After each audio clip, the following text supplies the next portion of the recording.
What's up, guys? It's JJ, I'm Caleb. and welcome back to Winner's Circle. Winner's Circle. So, It's early. for us at least. So, let's start off hot. Oregon, Georgia. Yep. I have seen a lot of buzz of people saying that Oregon's going to pull off the upset here. What do you think? They're not. Bo Nix is overrated. I've been saying that since day one at Auburn when they actually beat Oregon on his first game. Somehow they managed to pull that off on a crazy heave-up pass. Bo Nix, he's never been good to me. I've never liked his skill. I've never liked his skill set. And he's not going to lead Oregon to a win over the reigning national champions. I'm sorry. Georgia pulls away early second half, and the game's not even close. Georgia. I like Bo Nix as a player, honestly, but his last few years at Auburn, he's greatly underperformed, I think, from what his talent level is. He doesn't know what to do with the ball. He's got the talent. I think a lot of that has to do with just Auburn in He general. moves around too much. He takes the snap and he instantly starts scrambling. Like, he doesn't know how to sit in the pocket.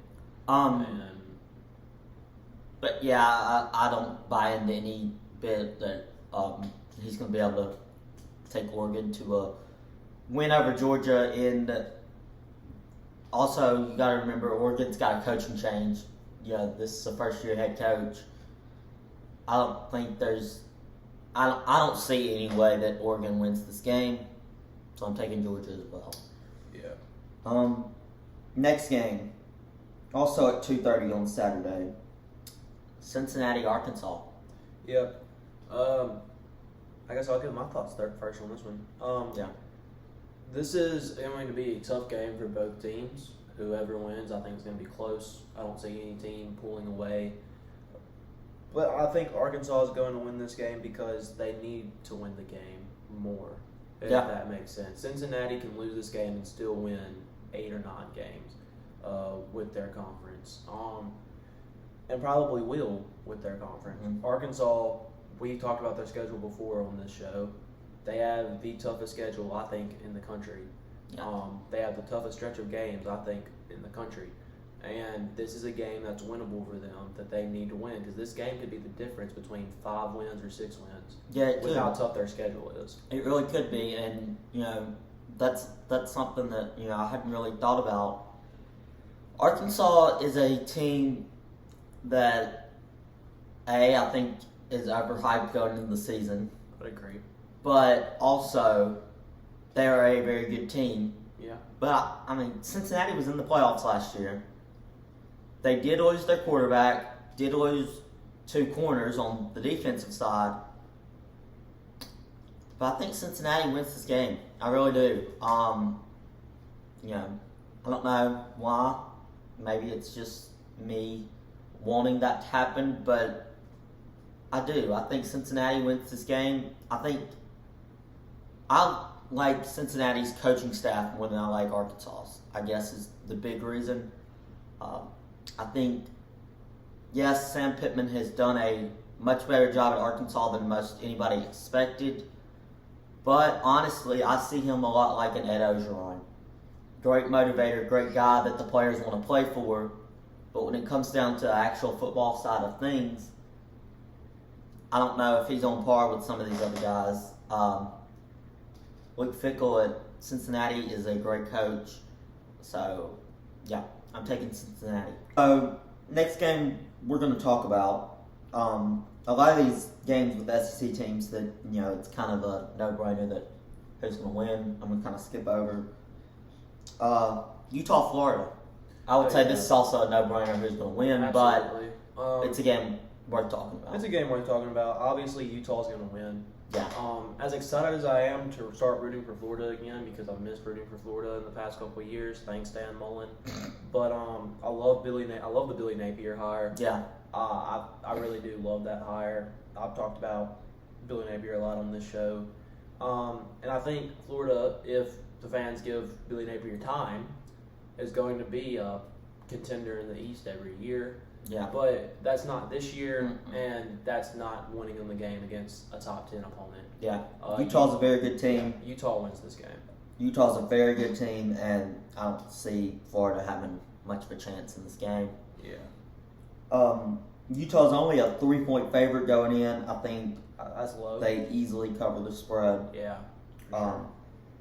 I say they win it by 2 touchdowns at least. I'd agree with that. Yeah, so let's skip to Mississippi State Memphis. If you want to really hear us break down this game, go listen to All Dog on Spotify, but we will predict it here. Yeah. We both got Mississippi State winning this game. I mean, Yeah. For those of you who aren't familiar with SEC football that much, and you're like every other analyst in the country who says Mississippi State is the worst team in the SEC West, they're not. And you think Memphis is going to win, let me tell you why they're not. Go back to last year's game when Memphis did win because of a bunch of crappy referee calls.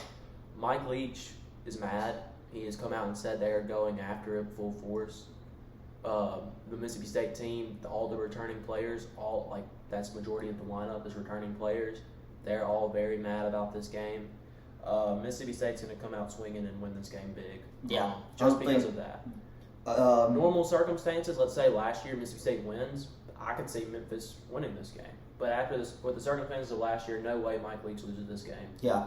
Mississippi State wins big. And like we said, go listen to All Dog. We really break it down, and then tomorrow after the Mississippi State game, we'll have another All Dog episode breaking down what happened in the game. So, yeah, Mississippi State, I think, gets a pretty easy win over Memphis. Now, Florida State LSU plays Sunday night at 6:30. I want to hear your thoughts on this game because I think. Yeah, I mean, dude, I've gone back and forth on this one a lot. Just because the spread is only 3 points. Right. It's neutral site, but it's still home field advantage for LSU. They're going to be playing in New Orleans. Yeah.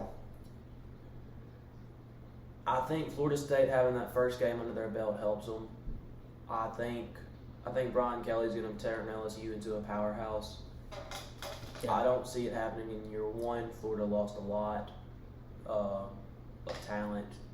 I think that he needs time to develop the players he wants. And even though Florida State's not that great of a team, I think Mike Norvell finds a way to get this game done. And I'm going Florida State with the upset. Yeah. I'm going LSU. I just don't think Florida State has the talent to match up with LSU.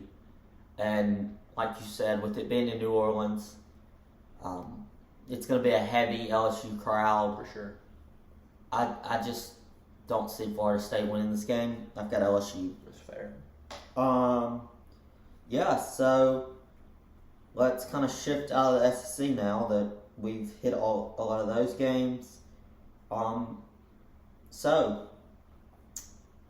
looking at top 25 games, BYU, South Florida, we both got BYU. Yeah.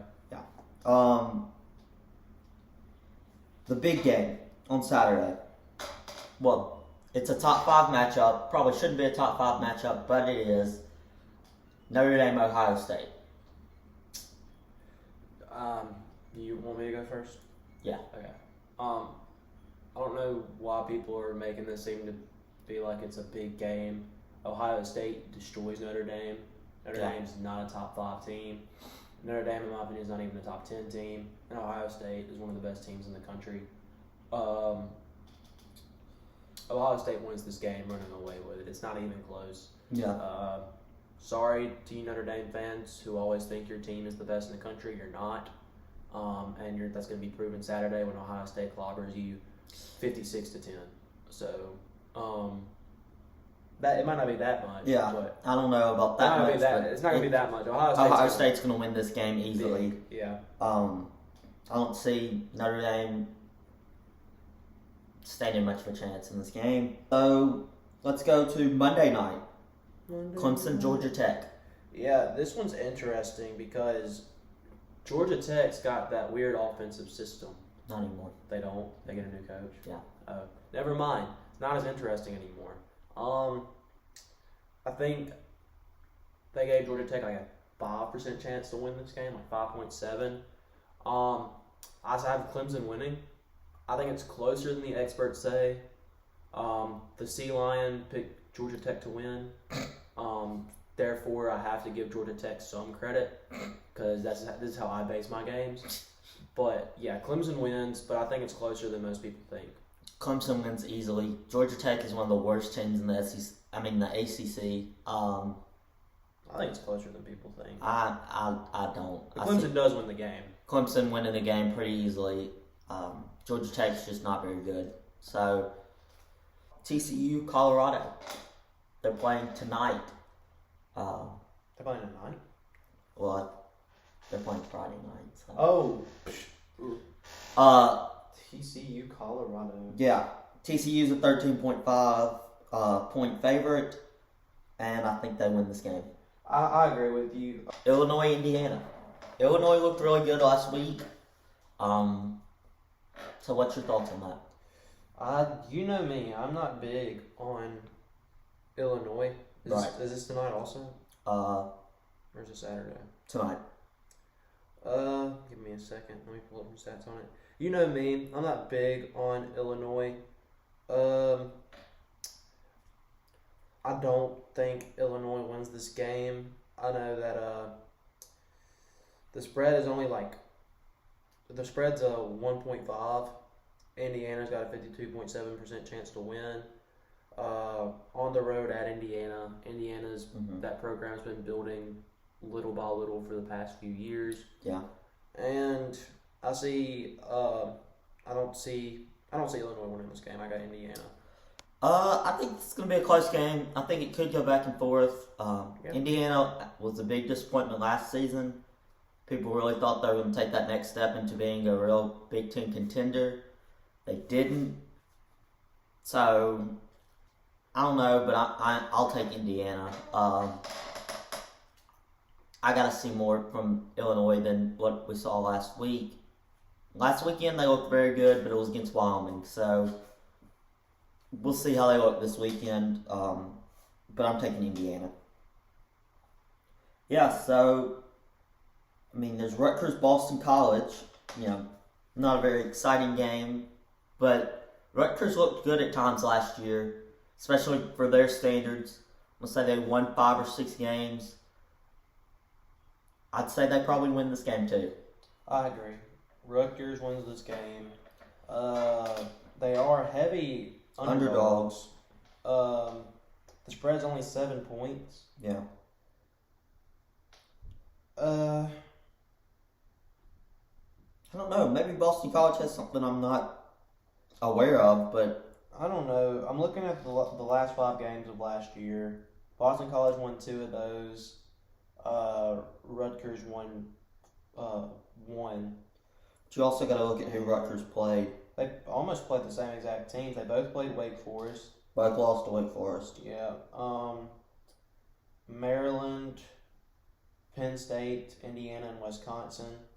Boston College played Syracuse, Virginia Tech, Georgia Tech, Florida State. Yeah, but I'll be honest, I have no clue who they have returning either team. All right, so let's kind of shift gears. There's really not a whole lot of games this weekend that are worth talking about. Later on in the season, that'll change. When conferences start playing conference. We'll be much longer on the college football breakdowns, but for this week, I think we hit basically every game that matters, is worth talking about at all. It's just that it's very close to October, and I love baseball. We'll start with the AL East. Not much has changed. Yeah. It's still the same order. The Rays up 2 games from the Blue Jays. The Blue Jays up 2 games from the Orioles. The Rays still remain hot, 8-2 in their last 10. The Yankees lost a heartbreaker last night. Shohei Ohtani hit a 3-run homer late in the game, and that was the final blow. The final score was 3-2 in that one. The Yankees' biggest thing, they were able to sweep the Mets, which I mentioned a lot in the previous episode. Was that no, 2 episodes ago. Well, it's got to be 2 episodes ago. What were we talking about last episode? It was the last long episode. Okay, well, what do we do Tuesday? We did Week 0 recap. Week 0, that's right. Anyways, anyway, so the last long episode a week ago, Yeah. and then since then the Yankees lost the series to the Athletics, which is like what, but it is what it is. And the Rays are starting to catch up. If you look at their records, they look a lot closer than they were. 79-52 for the Yankees, 72-57 for the Rays. Once again, the Blue Jays have reached the 70-win mark. They're trying to get it in. The Orioles still 10 games back from the Yankees, 6-4 in their last 10. Once again, I do think the Yankees win the division. I don't think there's enough time for the Rays. Yeah, they're starting to get back on track. The injuries aren't as predominant anymore. And Aaron Judge is finally hitting home runs again. He's up to 51 as the time of this recording. Possibly he hits another one before this comes out. The Rays, I think, take a wild card spot, though, for sure. I don't see the Blue Jays catching up. If the Rays keep getting this hot, and I want the Orioles to so bad, and I've been predicting it, and I'm still going to predict it because I can't go back on my word. No, but not at this point. Not when you were so adamant about it. By the time we get to late September, if the Orioles aren't, they're just not. I will admit I was wrong, but until late September, I am going to stick by the Orioles and say they're going to make the playoffs. Looking at the AL Central, the Guardians still in the lead, but only by a game and a half. The Twins are right there with them. The White Sox 5 games back. I don't see the White Sox making the playoffs at this point. Too far back, too late in the season. And I don't think any of these teams deserve to be in the playoffs. They don't, but one of them has to. Yeah. And it's either going to be the Guardians or the Twins. I've been saying the Twins for a majority of the year, but the Guardians have been, more hot, but 68-60 versus 67-62. It could go either way. I think the Twins have a more talented team. Yeah. So I think the Twins will pass the Guardians at some point, but it's going to be interesting to watch that race. And then the Astros are... Yeah. Astros are 11.5 games up, 84-47. They will win the American League for the regular season and be the 1 seed in the playoffs. As for the Mariners, 72-58. They have, I guess they're a half game back from the Rays with this record. The Rays being 72-57. Yes, they're... But you're looking at the 2 wild card teams, the Rays and the Orioles. I'm sorry. Either the Rays or the Orioles, coming from the AL East, will be one wild card, and the Mariners will be the other one. The Mariners, like I said, I'm hot on this team right now. I like their chances. Even if they can get this wild card spot, I like their chances in the playoffs because seeing how they match up against certain teams is why I was saying I really, really want the Yankees to take the 2nd seed so they play the AL Central winner and not have to play the winner of the wild card, which would be the Rays, the Orioles, or the Mariners. I'd rather leave that to the Astros, and because I see the Yankees I see any team having a better chance against the Guardians or the Twins than any of those wild cards. I totally agree on that. So, yeah, not a whole lot has changed since last week, but still fun to talk about. Still fun to talk about. Let's switch over to the NL. Alrighty. In the NL East, same story. Mets and Braves battling out for that top spot. Phillies at this point are too far back to me to matter. I'd agree. The Phillies, they had a weird year. They fired their manager and then they started winning games. So I think the future's bright for the Phillies. They just got to get the right person at the head. They got to get the right skipper in there. And I think they will. The Phillies are an organization that I think is high on a lot of people's coaching wishes. So, but sticking to this year, me and JJ both said we think the Braves are going to pass up the Mets before the end of the year. And I still think it could happen. They're 3 games back right now. I think, do they play again this year? I'm not even sure. Probably. So we'll see how that series goes. That'll play a big factor into it, obviously. But yeah, both of these teams will make the playoffs. The Braves and the Mets. One of them will win the East. The other one will take a wild card spot. Going down to the NL Central, the Cardinals still 6 games ahead of the Brewers. I want the Brewers to make the playoffs, but the Cardinals, I've been predicting that they're going to get cold at some point, and they just haven't. They've been pretty consistent, and I think that has to do a little bit with that Jordan Montgomery trade. I think he's winning them good games. We'll see, though. And then you go to the NL West, the Dodgers, 18.5 games up. They've hit the 90-win mark. The Padres, 18.5 games back at 73 and 59. They are also looking like they are going to take a wild card spot unless I don't know. The Phillies are right there. As of right now, the Braves, of course, are the first wild card team. So the Braves or the Mets will be in the playoff. They both will be in the playoffs. It just depends on seeding, how they finish. But right now, the Phillies are a half game above the Padres in for the second wild card. Yeah. So it's close. I think I've talked about this before. If the Padres make the playoffs, I think they have as good of a chance of almost anybody of winning the whole thing with the talent they have. And the playoffs, it's like a clean slate. Right. It's like your records are 0-0 at that point. Yeah. You just gotta win. Yeah, and I think the Padres are more capable of that than the Phillies, but that doesn't matter if the Phillies can win more games. Yeah. That's gonna be an interesting race to watch toward the end. Absolutely. See who gets that last wild card in the NL. Yep, and I gotta give it to the Padres over the Phillies. I probably would too But it's still gonna be fun to watch. So I could very easily see either one of these teams being the team to come out of the NL in the wild card game. Absolutely.